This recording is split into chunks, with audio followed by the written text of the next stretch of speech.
হানজালার গোসল হয়েছিল তৃতীয় আসমানে জমজমের পানিতে। হযরত হানজালা রাদিয়াল্লাহু তাআলা আনহু তিনি সদ্য বিবাহ করেছেন। ওই সময় আমাদের প্রিয় নবী সাল্লাল্লাহু আলাইহি ওয়াসাল্লাম সাহাবীদেরকে বললেন, আমার সাহাবায়ে কেরাম, তোমরা উহুদের যুদ্ধের জন্য প্রস্তুতি গ্রহণ করো।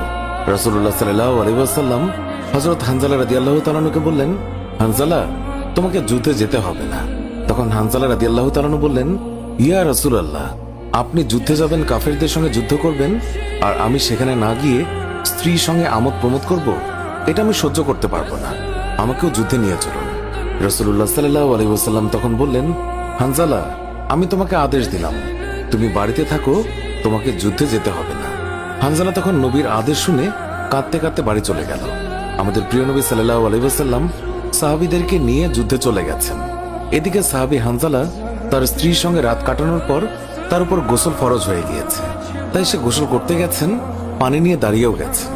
এই সময় মদিনার গলি থেকে কেউ একজন চিৎকার করে বলছিলেন, মদিনার মুসলমানরা, তোমরা কার জন্য জীবিত থাকবে? তোমাদের প্রিয় নবীকে কাফের মুশরিকরা শহীদ করে দিয়েছে। এই কথা যেই মাত্র হানজালার কানে পৌঁছালো, তখনই তিনি পানির বালতি ফেলে দিয়ে তার স্ত্রীর কাছে গেল এবং তার স্ত্রীকে বলল, হে আমার স্ত্রী, তাড়াতাড়ি আমার তলোয়ারটা দাও। যে কাপুরুষরা আমার নবীকে শহীদ করেছে, যে কাফেররা বিশ্বনবী হযরত মুহাম্মদ সাল্লাল্লাহু আলাইহি ওয়াসাল্লামকে হত্যা করেছে, আমি তাদেরকে ছাড়ব না। আজ হয় তারা মরবে, না হয় আমি মরব। যেই দুনিয়ায় নবী নেই, সেই দুনিয়ায় আমি বাঁচতে চাই না। দাও, আমার তলোয়ারটা দাও। তখন হানজালার স্ত্রী বললেন, আপনি আমার নবীর হত্যাকারীকে হত্যা করতে যাচ্ছেন? যান, আমি বাধা দেব না, আমার বাধা দেওয়ার অধিকার নেই।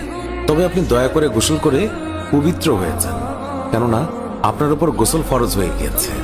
এছাড়াও আপনি যদি উহুদের ময়দানে শহীদ হয়েও যান, আমি কোনো দুঃখ করব না। উত্তরে হানজালা বললেন, না, যদি আমি গোসল করতে চাই, তবে আমার নবীর হত্যাকারীরা কিছু সময়ের জন্য হলেও বেঁচে থাকবে, এটা আমি হতে দিতে পারি না। আমার যেই দুনিয়ায় আমার নবী বেঁচে নেই, ওই দুনিয়ার পানি দিয়ে আমি গোসল করতে পারি না। এই বলে তিনি তলোয়ার নিয়ে চলে গেলেন। উহুদের ময়দানে তিনি অনেক কাফেরকে হত্যা করলেন। একসময় যুদ্ধ করতে করতে তিনি শহীদ হয়ে গেলেন। যুদ্ধ শেষ হয়ে গেলে আল্লাহ রাসূল সাহাবীদেরকে বললেন, হে আমার সাহাবীরা, তোমরা যাও, গিয়ে দেখো আমার যে সকল সাহাবায়ে কেরাম শহীদ হয়েছে তাদের লাশ সংগ্রহ করো এবং তাদেরকে গোসলবিহীন দাফনের ব্যবস্থা করো। সকল শহীদের লাশ এনে এক জায়গায় রাখা হচ্ছে। নবীজি গুনে দেখলেন ৬৮টি লাশ রয়েছে, ২টি লাশ নেই। একজন তার চাচা হামজা রাদিয়াল্লাহু তাআলা আনহু, আর আরেকজন হানজালা রাদিয়াল্লাহু তাআলা আনহু। অস্থির হয়ে পড়লেন নবীজি। সব সাহাবাদের পাঠালেন লাশ খোঁজার জন্য। হঠাৎ বোরখা পরা এক মহিলা এসে দাঁড়ালেন নবীজির কাছে। নবীজি তাকে চিনলেন না। মহিলা বললেন, শুনুন ইয়া রাসূলুল্লাহ, কাল আপনি একটা বিয়ে পড়িয়েছিলেন, মনে আছে? নবীজি বললেন, হ্যাঁ, আমি তো হানজালার বিয়ে পড়িয়েছি, যার বিয়ের খুশিতে আমি খুরমা খেজুর ছিটিয়েছিলাম। মহিলা বললেন, ইয়া রাসূলুল্লাহ, আমার হাতটা দেখেন, হাতের মেহেদি এখনো শুকায়নি। কাল বিকেলে বিয়ে হয়েছিল, আর রাতে উহুদের যুদ্ধের জন্য বের হয়ে যান হানজালা। ওনার উপর গোসল ফরজ হয়েছিল, কিন্তু উনি গোসল করে বের হতে পারেননি। যাওয়ার আগে শুধু বলে গেছেন, যদি বেঁচে থাকি তাহলে দেখা হবে দুনিয়ায়, আর যদি শহীদ হয়ে যাই তাহলে দেখা হবে জান্নাতে। নবীজি কাঁদছেন। মহিলা বললেন, ইয়া রাসূলুল্লাহ, শহীদের তো আপনি গোসল দেন না, আমার স্বামীকে আপনি একটু গোসল করিয়ে দেবেন।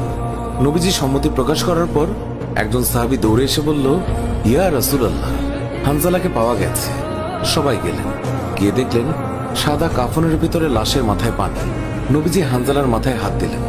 জিবরাইল আলাইহিস সালাম আসলেন নবীর কাছে, এসে বললেন, ইয়া রাসূলুল্লাহ, হানজালার কোরবানিতে আল্লাহ পাক এতটাই খুশি হয়েছে যে আমার বাহিনীকে আদেশ করলেন তাকে নিয়ে আসতে। ইয়া রাসূলুল্লাহ, আমরা ফেরেশতারা তাকে তৃতীয় আসমানে নিয়ে জমজমের পানি দিয়ে গোসল করিয়েছি এবং তার শরীর থেকে যে সুগন্ধ পাচ্ছেন, এটা আল্লাহ পাকের বিশেষ খুশবু, মেশক আম্বর আতরের ঘ্রাণ। আমরাই ওনাকে কাফনের কাপড়ে আচ্ছাদিত করেছি। আল্লাহ তার প্রিয় মানুষকে কি পরিমাণ ভালোবাসেন, কি পরিমাণ সম্মানিত করেন, তা আমাদের পক্ষে কল্পনা করাও সম্ভব নয়। শহীদগণকে গোসলবিহীন দাফন করা হয় কারণ কিয়ামতের ওই কঠিন দিন যখন মহান আল্লাহ রাব্বুল আলামিন বিচারের জন্য বসে যাবেন, তখন এই সাহাবায়ে কেরাম আল্লাহর সামনে দাঁড়িয়ে যাবে। মহান আল্লাহ রাব্বুল আলামিন তাদেরকে জিজ্ঞাসা করবেন, বান্দারা, তোমাদের এই অবস্থা কেন? তারা তখন বলবে, রাব্বুল আলামিন, আপনি তো জানেন আমরা আপনার ওই সকল বান্দা যারা আপনার বিরুদ্ধে যে সকল কাফের মুশরিক কথা বলে তাদেরকে হত্যা করতে গিয়ে শহীদ হয়ে গিয়েছিলাম। আল্লাহ তাআলা বলবেন, ও আমার বান্দারা, তোমরা যারা আমার জন্য তোমাদের জীবনের মায়া ত্যাগ করেছিলে, তার জন্য আমি তোমাদেরকে আজ বিনা হিসাবে জান্নাত দান করলাম। সুবহানাল্লাহ। সুপ্রিয় দর্শক, এর সাথেই শেষ হচ্ছে এখনকার ভিডিওটি ভালো লাগলে লাইক দিন, আপনার প্রিয়জনদের মাঝে শেয়ার করুন। এখনকার মতো বিদায় নিচ্ছি, দেখা হবে নতুন কোনো ভিডিওতে। এতক্ষণ ধরে ভিডিওটি দেখার জন্য অনেক অনেক ধন্যবাদ।